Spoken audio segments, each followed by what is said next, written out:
Assalamu alaikum students. Once again, when both equations are quadratic, अगर हमारे पास दोनों equations quadratics हो, यानी कि हमारे पास डिफरेंट टाइप्स के। अब यहाँ पर जो इक्वेशन है हमारे पास, ये भी एक क्वाड्रेटिक इक्वेशन और ये भी हमारे पास एक क्वाड्रेटिक इक्वेशन है। इस इक्वेशन को हमने 1 नाम दे दिया और इसको हमने इक्वेशन नंबर 2 का नाम दे दिया। अब हम यहाँ पर आगे इन दोनों सिस्टम ऑफ इक्वेशंस को कन्वर्ट करेंगे एक्सटेंडेड क्वाड्रेटिक इक्वेशन में।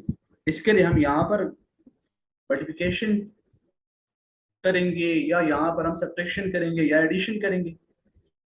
इसी मकसद के लिए हमने यहाँ पर, क्योंकि standard form of quadratic equation में जो राइट हैंड साइड हमारे पास होगा वो 0 होना चाहिए। तो यहाँ पर हमारे पास 80 था और यहाँ पर हमारे पास 40 था। तो 80 तो हमारे पास ठीक है, लेकिन इस 40 को हम 80 बनाएंगे तो इसी के लिए हमने इस इक्वेशन नंबर 1 को 2 से मल्टीप्लाई कर दिया। तो ये बन जाएगा 2x², ये बन जाएगा प्लस 2y² और ये बन जाएगा आप लोगों के पास 80। अब इसको हमने इक्वेशन नंबर 3 नाम दे दिया। इक्वेशन नंबर 3 और 2 में अगर देखा जाए तो राइट हैंड साइड दोनों में हमारे पास एक जैसे हैं। अब हम यहाँ पर इस इक्वेशन नंबर 2 और 3 को आपस में सब्ट्रैक्ट करेंगे। तो subtract equation number 3 from equation number 2। Subtract करने के बाद आप लोग अभी यहाँ देख सकते हो, जब हम इक्वेशन नंबर 2 से जब 3 माइनस करेंगे तो 3 - 2 यहाँ पर x² आ जाएगा, यहाँ पर -2xy आ जाएगा। यहाँ पर आप लोग के पास कोएफिशिएंट 1 था तो -1 और -2 बन जाएगा -3y²। और यहाँ पर 80 और 80 आपस में कैंसिल हो गया तो यहाँ पर आप लोगों के पास आ गया 0। अब ये आप लोग के पास एक इक्वेशन है, standard form of quadratic equation, लेकिन यहाँ पर ये आप लोग के पास with respect to x variable है।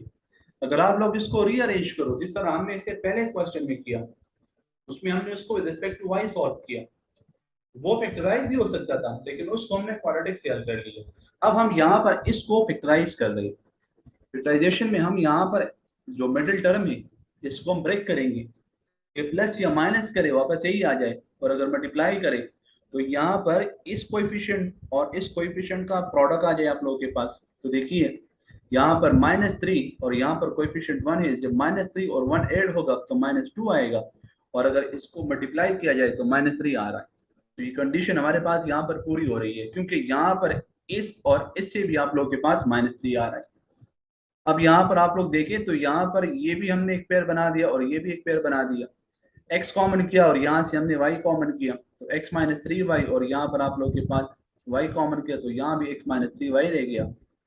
एंड वंस अगेन यहाँ पर x - 3y कॉमन है तो x + y रह गया। तो या तो बाय जीरो फैक्टर प्रॉपर्टी या तो ये 0 के बराबर है या ये 0 के बराबर है, क्योंकि अभी ये क्वेश्चन हमारे पास उस पिछले वाले क्वेश्चन की तरह ही बन गए ऑलमोस्ट।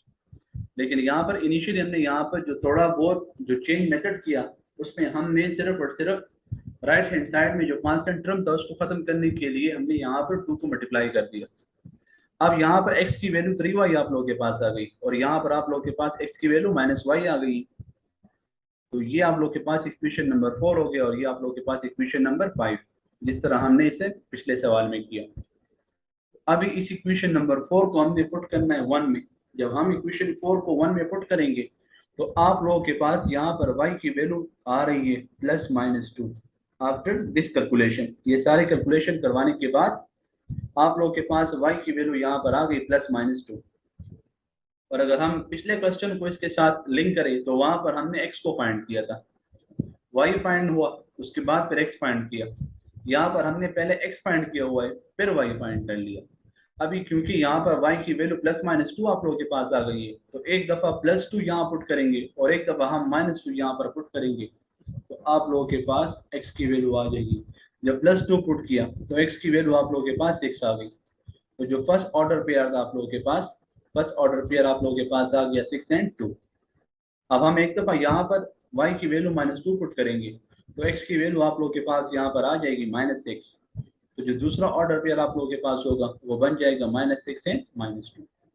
अभी हमने यहाँ पर इस इक्वेशन नंबर 5 को भी यूज करना है और इस इक्वेशन नंबर 5 को हमने पुट करना है इक्वेशन नंबर 1 में, ताकि हम यहाँ पर मजीद ऑर्डर पेयर फाइंड कर सकें। जब x की वैल्यू -y पुट की इक्वेशन नंबर 1 में तो आप लोगों के पास यहाँ पर देखिए ये बन जाएगा y² + y² = 40, 2y² = 40। दोनों साइड्स को 2 पे डिवाइड करें तो वाई स्क्वायर की वैल्यू आप लोगों के पास आ जाएगी 20, और क्योंकि हमने तो वाई को फाइंड करना है, तो वाई को फाइंड करने के लिए हम दोनों साइड पर स्क्वायर रूट लेंगे।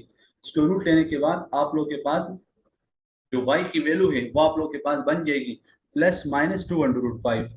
अब यहाँ पर ये प्लस माइनस 2/5 कैसे आ गया, क्योंकि ये आप लोगों के पास 20 था, तो 20 को हम लिखवा सकते हैं 4 मल्टीप्लाई बाई 5। तो ये स्क्वायर रूट 4 पर भी है और ये स्क्वायर रूट 5 पर भी है। स्क्वायर रूट 4 बराबर है 2 के, और आप लोगों के पास 5 आप लोगों के पास एक परफेक्ट स्क्वायर नहीं है, तो वो अपनी जगह पर आ जाएगा। और ये आप लोगों के पास y की वैल्यू आ गई प्लस माइनस 2/5। यहाँ भी दो पॉसिबिलिटीज है, तो एक दफा अभी हमने y की वैल्यू प्लस 2/5 पुट करनी है इक्वेशन नंबर 5 में, और एक दफा हमने माइनस पुट करनी है। जब प्लस पुट की तो x की वैल्यू आप लोग के पास माइनस 2/5 आ रही है, तो ये आप लोग के पास तीसरा ऑर्डर पेयर हो गया। और एक दफा हम यहाँ पर y की वैल्यू माइनस 2/5 पुट करेंगे इक्वेशन नंबर 5 में, तो यहाँ पर आप लोग के पास x की वैल्यू आ जाएगी 2/5। तो this is another order pair. ये आप लोग के पास एक और ऑर्डर पेयर भी आ गया। तो टोटल आप लोग के पास 4 ऑर्डर पेयर हो गए, और यही आप लोग के पास इसका सोल्यूशन सेट होगा।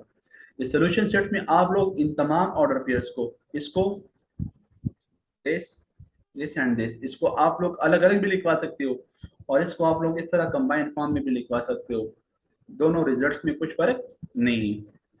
तो अभी हमने यहाँ भी दोनों इक्वेशन हमने सॉल्व कर लिए, और दोनों आप लोग के पास क्वाड्रेटिक थे, लेकिन यहाँ पर आप लोग के पास ये एक डिफरेंट टाइप था। आप लोगों के पास आप लोगों ने सबसे पहले इन दोनों इक्वेशंस को कन्वर्ट कर लिया स्टैंडर्ड फॉर्म में, आप क्वाड्रेटिक इक्वेशन, और स्टैंडर्ड फॉर्म में कन्वर्ट करवाने के बाद फिर वो आप लोगों की मर्जी है कि आप लोगों ने उसको with respect to x solve करना है या with respect to y solve करना है। इस पर कुछ फर्क नहीं पड़ेगा अगर आप लोग इसको जिस तरह भी सॉल्व करो, लेकिन यहाँ पर हमने इसको फैक्टराइजेशन से सॉल्व कर लिया। और इससे पहले सवाल में हमारे पास इस तरह का इक्वेशन आया था, तो आप लोग इसको भी फैक्टराइज कर सकते हो। देखिए आप लोगों ने मिडिल टर्म को ब्रेक करना है, जब ब्रेक करेंगे तो आप लोगों के पास ये बन जाएगा 3xy माइनस 2xy और minus y square is equal to 0। तो ये 3 माइनस 2 यहाँ पर 1 आ रहा है, लेकिन जब हम 3 को माइनस 2 से मल्टीप्लाई करते हैं तो आप लोगों के पास इससे रिजल्ट आता है 6 multiply by minus 1 which is minus 6। इस और इसका प्रोडक्ट आप लोगों के पास आ रहा है। यहाँ पर भी आप लोग देखिए तो यहाँ पर 3 और x कॉमन है। जब आप लोग यहाँ पर 3 और x को कॉमन करोगे तो यहाँ पर आप लोगों के पास रह जाएगा 2x प्लस वाई, और यहाँ पर देखिए यहाँ पर आप लोगों के पास माइनस वाई कॉमन है, तो इधर भी रह जाएगा 2x plus y is equal to 0। तो अगेन 2x प्लस वाई इसमें कॉमन है, और ये बन जाएगा 3x minus y is equal to 0। तो दो पॉसिबिलिटीज आप लोगों के पास, या तो ये 0 के बराबर है और या आप लोगों के पास ये 0 के बराबर है। तो यहाँ पर आप लोग y की वैल्यू फाइंड करो, तो यहाँ पर y की वैल्यू आ गई -2, और यहाँ पर y की वैल्यू आप लोग के पास आ गई 3x।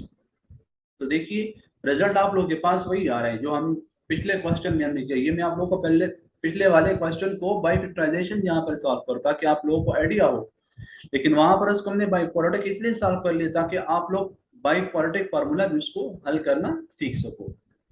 उम्मीद है स्टूडेंट्स आप लोगों ने सिमल्टेनियस सिस्टम आप इक्वेशन जो थे वो सीख लिया होगा, उनको सॉल्व करने का तरीका। उसमें हमने दो किस्म के इक्वेशंस को सॉल्व किया।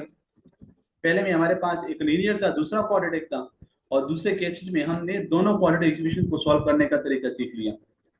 इंशाल्लाह अगले लेक्चर्स में हम कुछ वर्ल्ड प्रॉब्लम के साथ, रियल लाइफ प्रॉब्लम के साथ हाजिर होंगे। तब तक के लिए अल्लाह हाफिज।